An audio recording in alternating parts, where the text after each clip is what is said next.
독일을 떠나서 한국으로 들어오는 독일 여성들이 많다는데요. 그녀들은 인생의 큰 전환을 한국 이민을 선택했다고 합니다. 베를린 여성 6만 명이 한국 이민을 선택한 놀라운 이유는 무엇일까요? 그럼 지금부터 오늘의 이야기를 시작해보겠습니다. 안녕하세요. 저는 독일 베를린에서 다큐멘터리 제작자로 일하고 있는 30세 클라라 벤델이에요.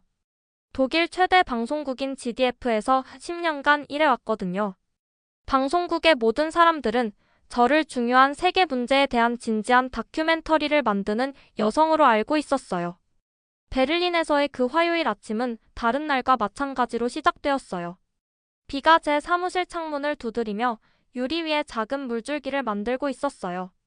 저는 세 번째 커피를 마시면서 기후 변화에 대한 최신 다큐멘터리 영상을 편집하고 있었는데 상사가 제 문을 두드렸어요.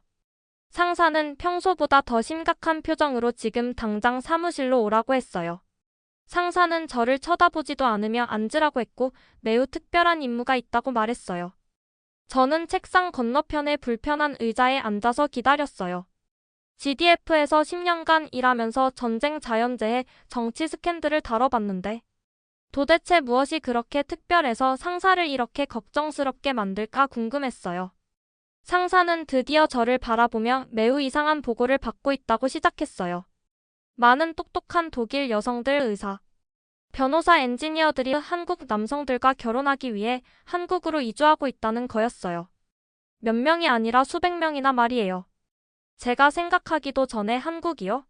라는 말이 입에서 나왔어요. 남한을 말씀하시는 건가요? 상사는 그렇다고 했어요. 남한 특히 서울이라고 했어요. 한국 남성들 옆에 서 있는 금발의 독일 여성들이었어요. 이 여성들은 독일에서의 성공적인 경력을 포기하고 대부분이 전에 가본 적도 없는 나라로 이주하고 있다고 했어요. 저는 사진들을 바라보며 이해하려고 노력했어요. 독일은 유럽에서 가장 강한 나라였어요. 우리는 세계 최고의 자동차, 가장 발달한 기술 그리고 가장 안정적인 경제를 가지고 있었어요. 왜 성공한 독일 여성들이 이 모든 것을 뒤로하고 떠나고 싶어 할까요? 한국에 뭐가 그렇게 특별한 건지 모르겠다고 했어요. 바로 그것이 제가 알아내야 할 일이라고 했어요. 저를 서울로 보내서 이 현상을 조사하게 하겠다고 했어요. 이것에 대한 다큐멘터리를 만들고 실제로 무슨 일이 일어나고 있는지 알아내라고 했어요. 그는 책상 너머로 비행기 표를 저에게 밀어줬어요. 상사는 계속해서 아마도 이 여성들이 어떻게든 속고 있는 것일 수도 있다고 말했어요. 아니면 그들을 끌어당기는 한국 문화에 무언가가 있을 수도 있고 아니면 그는 잠시 멈추며 불편해 보였어요. 아니면 우리가 이해해야 할 독일 남성들의 뭔가 잘못된 점이 있을 수도 있다고 했어요. 저는 떨리는 손으로 비행기 표를 집어들었어요. 서울 남한. 저는 아시아에 가본 적이 없었어요. 언제 떠나야 하는지 물어봤지만 표에 이미 날짜가 적혀 있었어요. 상사는 금요일 아침이라고 답했어요. 강남구에 있는 호텔에 머물 수 있도록 준비해뒀고 도착하면 현지 통역사와 카메라 크루가 있을 거라고 했어요. 저는 컴퓨터에 앉아서 서울의 이미지를 검색했어요. 하지만 짐을 싸면서도 상사가 보여준 그 사진들을 계속 생각하지 않을 수 없었어요. 그들은 한국인 남편들과 손을 잡고 있었고 그들의 눈에는 제가 정확히 무엇인지 알 수 없는 무언가가 있었어요. 만족감이었을까요? 아니면 완전히 다른 무언가였을까요? 우리는 효율적이고 조직적이며 성공적이었어요. 우리는 전쟁 후에 나라를 재건했고 세계에서 가장 존경받는 국가 중 하나가 되었어요. 인천공항에서 비행기에서 내린 순간 저는 입이 떡 벌어졌어요. 저는 뭔가 기본적인 것, 아마도 제가 동유럽의 작은 공항들에서 봤던 것처럼 약간 낡은 것을 기대하고 있었어요. 하지만 이것은 제가 상상했던 것과는 전혀 달랐어요. 공항은 정말 놀라울 정도로 아름다웠어요. 유리벽들이 믿을 수 없을 정도로 높은 천장까지 뻗어 있었고 모든 것이 밝고 현대적인 조명 아래에서 반짝이고 있었어요. 곳곳에 있는 디지털 스크린들은 한국어, 영어, 그리고 제가 알아볼 수 없는 다른 언어들로 정보를 표시하고 있었어요. 사람들은 조용한 효율성으로 터미널을 이동했고 자정에도 모든 것이 완벽하게 정리되어 있다는 것을 알아차렸어요. 저는 무거운 카메라 가방을 끌면서 혼자서 이것이 프랑크푸르트 공항보다 더 인상적이라고 속삭였어요. 저를 데리러 온 택시기사는 베를린에서 제가 본 어떤 것보다도 더 발전된 것처럼 보이는 GPS 내비게이션을 가지고 있었어요. 밤의 서울은 숨이 멎을 정도로 아름다웠어요. 모든 것이 너무 현대적이고 너무 신중하게 계획된 것처럼 보였어요. 저는 뭔가 더 전통적인 아마도 심지어 약간 후진적인 것을 기대했었어요. 대신 저는 미래의 도시에 착륙한 것 같은 느낌이 들었어요. 다음 날 아침 저는 일찍 일어나서 첫 번째 인터뷰를 준비했어요. 저는 엘렌 슈나이더를 만나기로 약속했는데 그녀는 대학교 때의 오랜 친구로 결혼을 위해 한국으로 이주한 이 신비한 독일 여성들 중 한 명이 되었어요. 엘렌은 독일군에 성공한 변호사였어요. 보안 허가와 수년간의 전문 교육이 필요한 직책이었어요. 저는 강남구의 밝은 카페에서 카메라 장비를 설치했어요. 넓고 아름답게 장식되어 있었으며 베를린에서 제가 마실 수 있는 어떤 것보다도 더 좋은 냄새가 나는 커피를 제공했어요. 엘렌이 카페 문으로 들어왔을 때 저는 거의 그녀를 알아보지 못할 뻔했어요. 제가 기억하던 진지하고 항상 스트레스 받던 변호사는 편안해 보이고 진심으로 행복해 보이는 여성으로 바뀌어 있었어요. 엘렌은 저에게 따뜻한 포옹을 주면서 클라라라고 불렀어요. 저는 엘렌에게 솔직하게 말해야겠다고 했어요. 저는 이 모든 것을 이해할 수 없다고 했어요. 그녀는 독일에서 그렇게 놀라운 경력을 가지고 있었어요. 훌륭한 돈을 벌고 있었고 존경받았고 안정성이 있었어요. 왜 거의 알지도 못하는 나라로 이주하기 위해 그 모든 것을 포기하려고 했는지 물어봤어요. 엘렌의 미소는 더욱 넓어졌어요. 준호가 곧 여기 올 거라고 했어요. 마치 자신의 차례를 기다리고 있었던 것처럼 키 큰 남자가 우리 테이블로 다가왔어요. 저는 한국 남성들에 대한 제 추측에 기반해서 꽤 다른 누군가를 기대하고 있었어요. 아마도 더 작거나 덜 자신감 있거나 영어로 어려움을 겪는 누군가를요. 하지만 우리를 향해 걸어오는 남자는 모델이 될 수 있을 것 같아 보였어요. 엘렌은 자랑스럽게 이분이 자신의 남편 이준호라고 소개했어요. 제가 생각했던 것처럼 구식이라는 신호가 아니었어요. 저는 준호에게 만나서 반갑다고 했고 서울에서 무슨 일을 하는지 물어봤어요. 준호는 엘렌 옆에 앉으며 자연스럽게 그녀의 손을 잡으면서 말했어요. 자신은 8년간 한국 공군에서 조종사였고 지금은 자신만의 기술 회사를 운영한다고 했어요. 국제 비즈니스를 위한 소프트웨어를 개발한다고 했어요. 기술 회사를 소유하고 있는 전직 군 조종사라고요? 이것은 분명히 제가 찾을 거라고 예상했던 것이 아니었어요. 저는 주의를 다시 제 친구에게 돌리며 엘렌에게 말했어요. 이것을 이해할 수 있게 도와달라고 했어요. 그녀는 독일에서 구축한 모든 것을 떠났어요. 그녀의 경력, 가족, 언어, 문화를요. 무엇이 이것이 가치 있다고 생각하게 만들었는지 물어봤어요. 엘렌은 분명한 애정으로 준호를 바라본 후 다시 저를 봤어요. 그녀는 독일에서 매일매일 오르막길 싸움을 하고 있는 기분이었다고 했어요. 법조계의 여성으로서 특히 군법에서는 남성 동료들의 절반 인정을 받기 위해 2배로 열심히 일해야 했다고 했어요. 엘렌은 계속했어요. 여기서는 준호와 그의 가족이 첫날부터 자신을 동등한 파트너로 대한다고 했어요. 그들은 단지 자신의 의견을 듣기만 하는 것이 아니라 적극적으로 의견을 구한다고 했어요. 그들은 자신의 교육과 경험을 존중한다고 했어요. 준호의 어머니는 자신의 관점을 중시하기 때문에 독일의 비즈니스 관행에 대해 묻는다고 했어요. 그의 아버지는 자신이 생각하는 것에 진심으로 관심이 있기 때문에 자신과 정치에 대해 토론한다고 했어요. 이것은 제가 말하려고 예상했던 이야기가 아니었어요. 하지만 확실히 언어 장벽, 문화적 차이들, 그것이 일들을 어렵게 만들지 않는지 물어봤어요. 준호가 말했어요. 클라라, 제가 그것에 답해도 될까요? 엘렌이 자신에게 독일어를 가르쳐주고 있고 자신이 그녀의 한국어를 도와주고 있다고 했어요. 둘 다 영어를 잘하기 때문에 의사소통은 실제로 문제가 된 적이 없다고 했어요. 그들이 이야기하는 것을 들으면서 저는 뭔가 불편한 것을 깨달았어요. 그들은 베를린의 집에서 제가 종종 느끼는 외로움을 상기시키는 방식으로 함께 진심으로 행복해 보였어요. 다음 날 아침 저는 다음 인터뷰를 위해 서울 지하철을 타기로 결정했어요. 제 통역사가 충분히 간단해 보이는 길을 알려줬어요. 2호선을 타고 홍익대학교역에 가서 5분 정도 걸어서 한국 예술가와 결혼한 또 다른 독일 여성을 만나는 거였어요. 솔직히 말하면 저는 기차를 기다리며 플랫폼에 서 있으면서 꽤 자신감이 있었어요. 지하철 시스템은 믿을 수 없을 정도로 깨끗하고 현대적으로 보였어요. 제가 항상 대중교통의 황금 기준으로 여겼던 베를린의 유벤보다도 더 잘 정리되어 있었어요.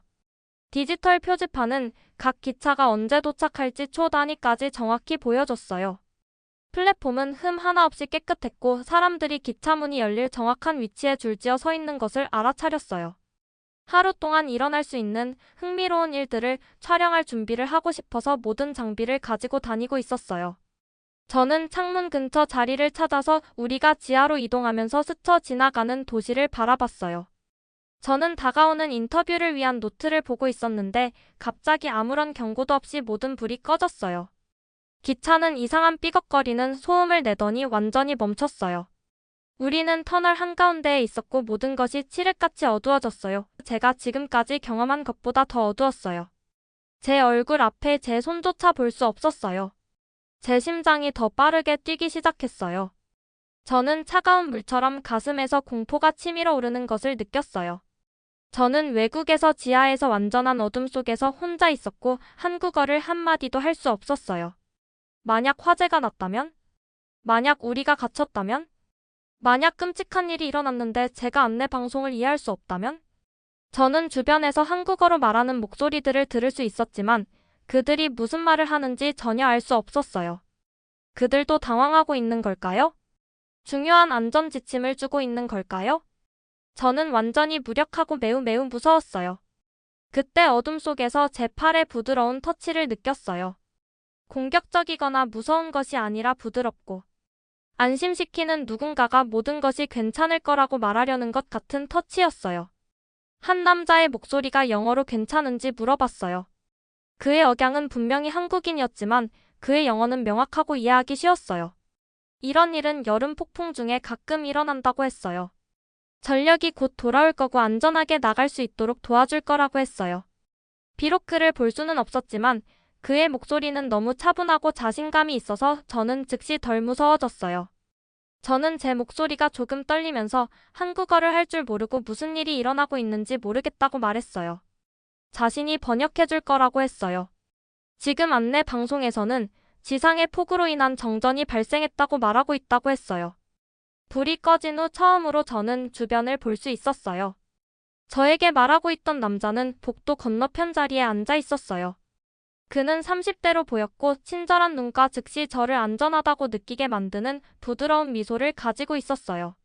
그는 단순한 옷을 입고 있었어요. 청바지와 평범한 티셔츠, 특별한 것은 없었지만 모든 것이 깨끗하고 잘 맞았어요.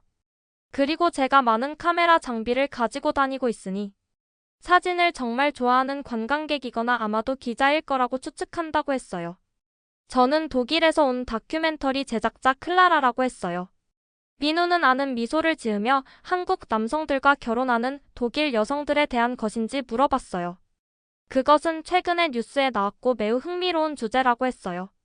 저는 그가 그것에 대해 알고 있다는 것에 놀랐고 그가 그것에 대해 기분 나빠하거나 방어적으로 보이지 않는다는 것에 더욱 놀랐어요. 저는 맞다고 했고 어떻게 알았는지 물어봤어요. 그가 답하기 전에 기차의 스피커에서 한국어 안내 방송이 나왔어요. 민우는 주에 깊게 듣더니 저에게 돌아왔어요.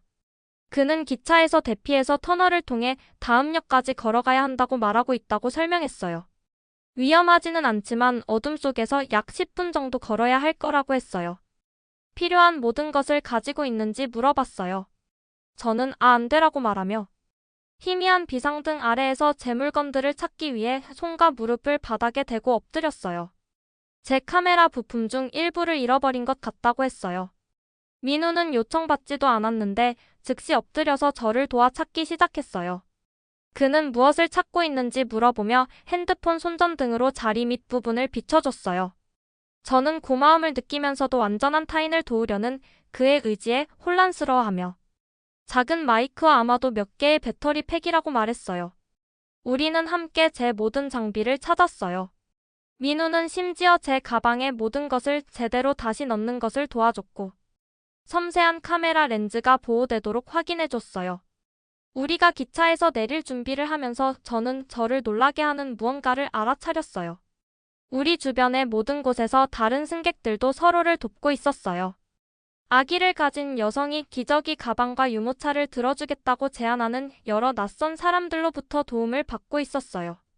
비싼 정장을 입은 사업가가 무서워 보이는 학생을 도와주며 무슨 일이 일어나고 있는지 간단한 한국어로 설명해주고 있었어요. 우리가 기차에서 내려 터널로 들어가면서 저는 민우에게 이것이 정상적인 것인지 물어봤어요.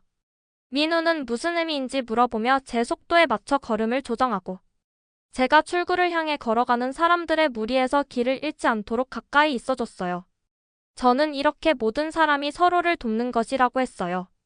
독일에서는 대중교통에 문제가 있을 때 사람들은 대부분 자신들만 걱정한다고 했어요. 민우는 제 질문에 진심으로 혼란스러워 보였어요. 그는 왜 서로를 돕지 않을까요? 라고 물어봤어요. 우리는 모두 같은 상황에 있고 함께 일하면 더 쉽다고 했어요. 우리가 터널을 걸어가면서 민우는 계속 제가 괜찮은지 확인해줬어요. 터널은 길고 어두웠고 몇 미터마다 있는 비상등으로만 불이 켜져 있었어요. 그는 그것을 들어주겠다고 하며 가방에 손을 뻗었어요. 자신은 전에 소방관이었기 때문에 이런 어두운 곳에서 무거운 장비를 나르는 것에 익숙하다고 했어요. 그것은 분명히 무거웠지만 그는 그것이 아무것도 무게가 나가지 않는 것처럼 들고 있었어요. 그는 자랑스럽게 7년간 했다고 말했어요. 사람들을 돕는 것을 좋아했지만 매우 힘든 일이었고 급여가 좋지 않았다고 했어요. 지금은 어려운 가정의 아이들을 돕는 사회복지사로 일한다고 했어요. 저는 자신의 경력을 사람들을 돕는 일에 바친 남자 처음에는 소방관으로 지금은 사회복지사로 함께 걷고 있었고 그는 아무것도 바라지 않으면서 완전한 타인인 저를 돕고 있었어요. 이것은 제가 한국에서 찾을 거라고 예상했던 것이 아니었어요. 우리가 마침내 앞에서 햇빛을 보면서 저는 민우에게 말했어요. 뭔가 물어봐도 되는지 말이에요. 왜 저에게 이렇게 친절한지요? 저를 전혀 모르잖아요. 저는 끔찍한 사람일 수도 있어요. 그는 걷기를 멈추고 진심으로 놀란 표정으로 저를 바라봤어요. 마치 제가 물이 왜 젖는지 또는 하늘이 왜 파란지 물어본 것처럼요. 그는 단순하게 제가 도움이 필요했기 때문이라고 말했어요. 제가 왜 그런 질문을 하는지에 대한 혼란으로 가득한 목소리로요. 그것이 사람들이 하는 일 아닌가요? 누군가가 도움이 필요할 때 그들을 돕는 거라고 했어요. 우리가 터널에서 나와 밝은 햇빛으로 나오면서 저는 저를 불편하게 만드는 무언가를 깨달았어요. 그리고 저는 분명히 그가 저를 도와준 방식으로 낯선 사람을 도와준 마지막 때를 기억할 수 없었어요. 그것이 제 문화에 대해 무엇을 말하는 걸까요? 그것이 저에 대해 무엇을 말하는 걸까요? 그 주말 엘렌이 저를 설레게 하면서도 긴장시키는 초대로 전화를 걸어왔어요. 엘렌은 전화로 준호의 가족이 저를 만나고 싶어 한다고 했어요. 그들이 일요일에 주간 가족 저녁 식사를 하는데 저도 함께하면 좋겠다고 했어요. 그의 부모님이 독일에 대해 정말 궁금해하고 제 다큐멘터리에 대해 듣고 싶어 한다고 했어요. 한국 가족을 만나는 것은 큰 걸음처럼 느껴졌고 무엇을 기대해야 할지 확실하지 않았어요. 누구든 불편하게 만들고 싶지 않다고 했어요. 엘렌은 웃으며 저를 믿으라고 했어요. 그들이 긴장하기보다는 더 흥분하고 있다고 했어요. 준호의 어머니는 제가 올 수 있을 경우를 대비해서 일주일 내내 추가로 음식을 요리해왔다고 했어요. 그래서 일요일 저녁 저는 좋은 동네의 현대적인 아파트 건물 앞에 서 있었어요. 호텔 컨시어지가 좋은 선물로 추천해준 독일 와인 한 병을 들고 있었어요. 저는 제가 무엇을 발견하게 될지에 대해 매우 구체적인 기대를 가지고 있었어요. 아시아 문화에 대해 제가 알고 있다고 생각했던 모든 것에 기반해서 저는 가정의 수장인 엄격한 아버지, 모든 가사일을 하는 조용한 어머니, 그리고 아마도 저를 외부자처럼 느끼게 만들 전통적인 관습들을 만날 거라고 예상했어요. 엘렌이 저를 맞이하기 위해 문을 열었을 때 저는 아파트 안에서 나오는 목소리들과 웃음소리를 들을 수 있었어요. 그것은 제가 예상했던 것처럼 격식 있거나 딱딱한 것이 아니라 따뜻하고 활기차게 들렸어요. 엘렌은 들어오라고 하며 제 코트를 받아줬어요. 모든 사람이 저를 만나는 것을 너무 기대하고 있다고 했어요. 하지만 정말로 저를 놀라게 한 것은 요리하는 부드러운 소리와 섞인 남자의 목소리가 부드럽게 노래하는 소리였어요. 엘렌은 제 호기심 어린 표정을 알아차리며 그것이 준호의 아버지라고 설명했어요. 그는 요리하는 것을 좋아하고 행복할 때 항상 노래한다고 했어요. 우리가 부엌을 향해 걸어가면서 저는 저를 완전히 충격에 빠뜨린 무언가를 봤어요. 준호의 아버지 60대의 품이 있어 보이는 남자가 만화 캐릭터로 덮인 밝은 노란색 앞치마를 입고 스토브 앞에 서 있었어요. 그는 한 손으로는 큰 냄비를 젓고 다른 손으로는 상상의 오케스트라를 지휘하며 자신의 요리와 노래에 완전히 몰입해 있었어요. 동시에 거실에서는 준호의 어머니가 편안한 의자에 앉아서 신문처럼 보이는 것을 읽고 있는 것을 볼 수 있었어요. 독서용 안경을 코에 걸치고 있었어요.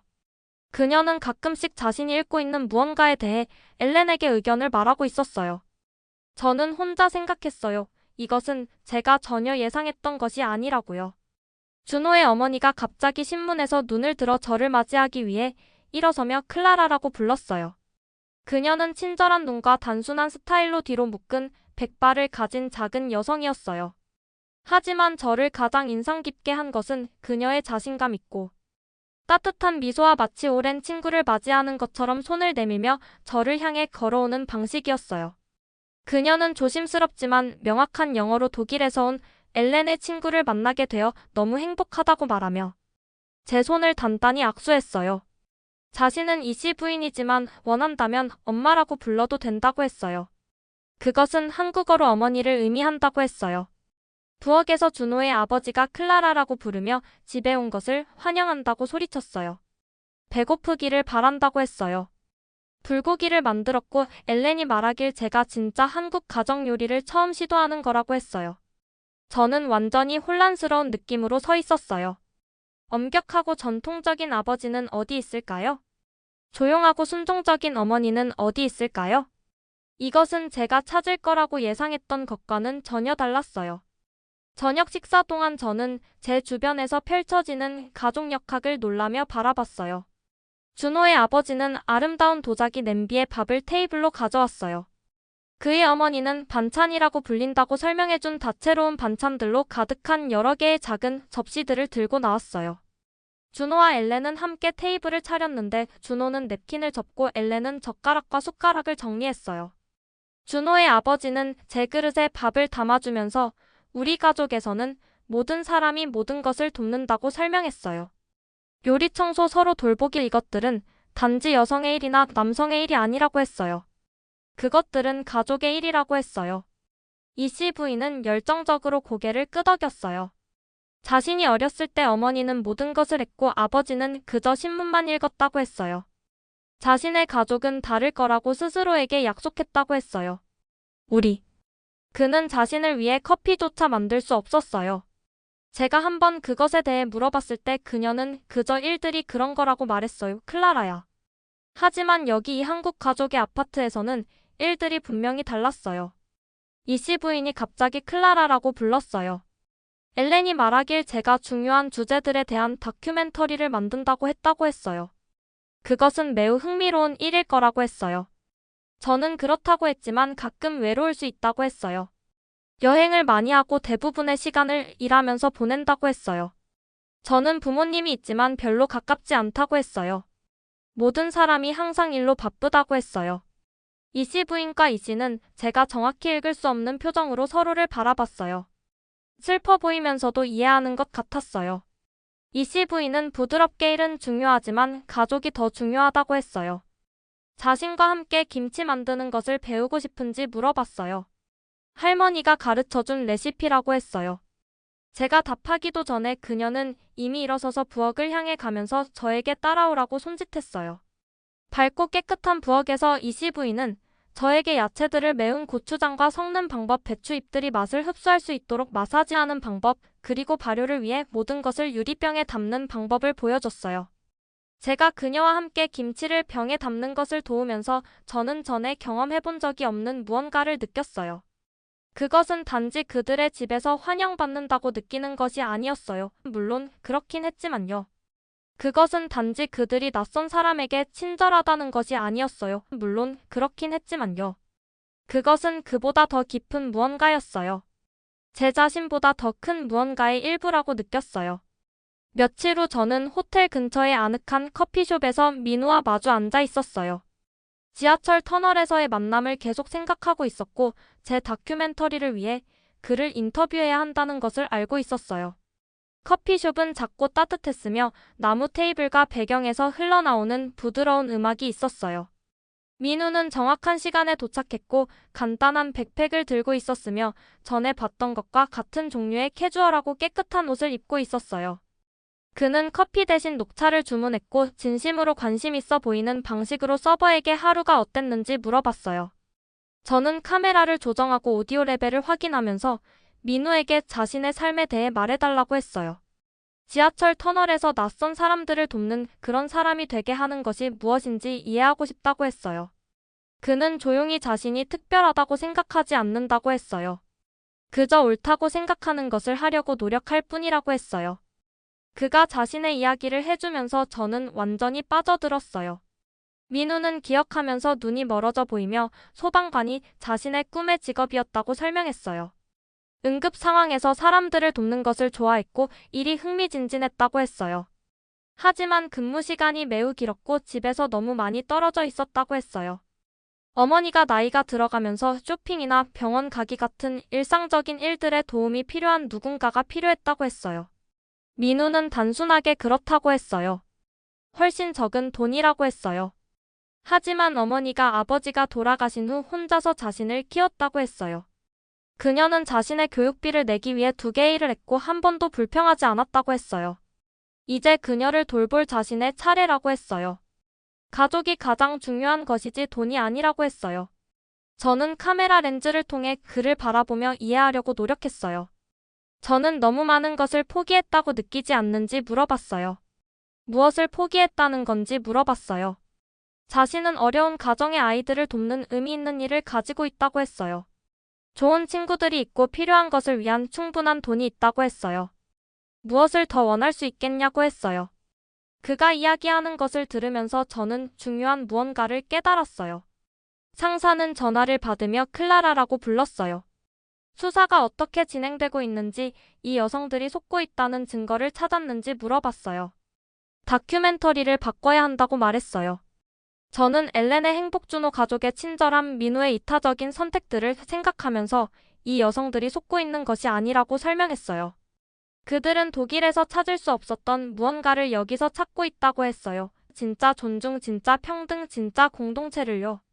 그러고 나서 상사는 차가운 목소리로 클라라, 그것은 우리가 말하고 싶어하는 이야기가 아니라고 했어요. 독일 여성들이 왜 독일을 떠나는지 설명하는 이야기가 필요하다고 했어요. 우리 시청자들에게 이해가 되는 무언가가 필요하다고 했어요. 저는 하지만 이것이 이해가 되는 것이라고 주장했어요. 이것이 진실이라고 했어요. 상사는 화가 나서 진실이라고 했어요. 진실은 독일이 유럽에서 가장 성공한 나라라는 것이라고 했어요. 진실은 우리가 최고의 경제, 최고의 교육 시스템, 최고의 기회를 가지고 있다는 것이라고 했어요. 어떤 이성적인 여성이 지구 반대편에 있는 나라를 위해 그것을 떠날 이유가 있겠냐고 했어요. 저는 조용히 아마도 성공은 사람마다 다른 의미일 수도 있다고 말했어요. 상사는 클라라, 당신은 우리가 배정한 다큐멘터리를 만들기 위해 거기 있는 거라고 했어요. 저는 그렇다면 아마도 당신의 이야기를 말해줄 다른 사람을 찾아야 할 거라고 말하고 전화를 끊었어요. 3주 후 제가 다큐멘터리를 완성했을 때 저는 그것에 집착기 어떤 마음들은 경계를 모르는 이유라는 제목을 붙였어요. 이 영화는 엘렌 주노민우 그리고 제가 만난 많은 다른 사람들에 대한 진실을 보여줬어요. 돈이나 지위보다 친절함과 가족을 더 중시하는 사람들을요. 독일 텔레비전 방송국은 그것이 한국에 대해 말하고 싶어 했던 것과 맞지 않았기 때문에 제 다큐멘터리를 방영하기를 거부했어요. 하지만 저는 화나지 않았어요. 제가 일자리를 유지하는 것보다 훨씬 더 가치 있는 무언가를 배웠기 때문이에요. 진정으로 행복하다는 것이 무엇을 의미하는지 배웠어요. 몇 달 후 제가 베를린으로 돌아와서 제 삶으로 무엇을 해야 할지 알아내려고 노력하고 있을 때 모든 것을 바꾼 이메일을 받았어요. 그것은 다른 나라들 간의 문화적 이해에 대한 다큐멘터리를 만드는 일자리를 제안하는 한국 텔레비전 방송국으로부터 온 것이었어요. 베를린에서 서울로 돌아가는 제 비행기가 이륙하면서 저는 미소를 지었어요. 저는 집으로 가고 있었어요. 제가 태어난 곳이 아니라 진정으로 살아가는 법을 배운 곳으로요.